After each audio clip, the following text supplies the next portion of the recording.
Hi students, this CUET 2024 Maths Paper Solution by Rupa Guha. Section A, question 13. This is again a question from integrals. Question 12 was also integrals. So we need to find the value. This is a question of definite integral. 0 to 1, numerator is a minus bx square, denominator is a plus bx square whole square. Four options, let's see them, and then let's see what is the correct option. That is fourth option, that is 1 divided by a plus b is the correct option. So let's get down to the solution. So when a question is something like this, as you can see, what is our approach? The approach is usually I'll try to put the denominator as t and I should be getting the numerator somewhere around dt, right? But here it is not happening. So I have to work so that my denominator is, when I put the denominator as t, I should be getting the numerator as dt. So let me divide the numerator and the denominator by x square. Now, numerator is very simple. I had put a minus b x square divided by x square. But in the denominator, there is already a square term. So what I did is that I'll be putting the square inside this square if I put x square. So denominator will turn out to be x, right?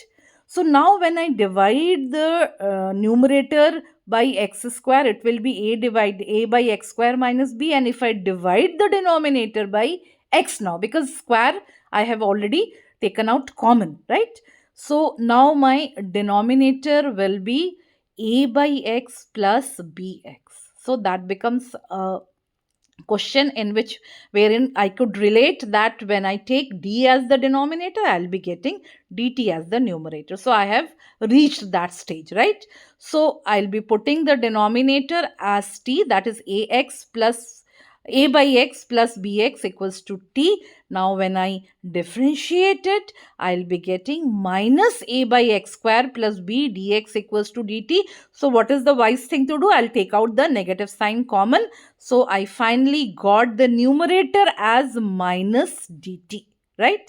So this question has become very simple now. Now one more thing which you should always do, and you might be doing that also, ki when you are putting a t in definite integrals, you have to change the limits as well. So we'll see the change in the limits. Now the limit will be changing from infinity to a plus b, right? And how do you change the limits? When in place of x you put 0, you get the value of t, and when in place of x you put 1, you get the other limit. So that way I have changed the limits. Now the I part will be infinity to a plus b minus 1 by t square. That's very simple. I'll integrate it now. So integration of minus 1 by t square is 1 by t. Put the limits a plus b and infinity. So 1 by a plus b minus 1 by infinity, that is 0. 1 by infinity is 0. So I finally land with the answer 1 divided by a plus b.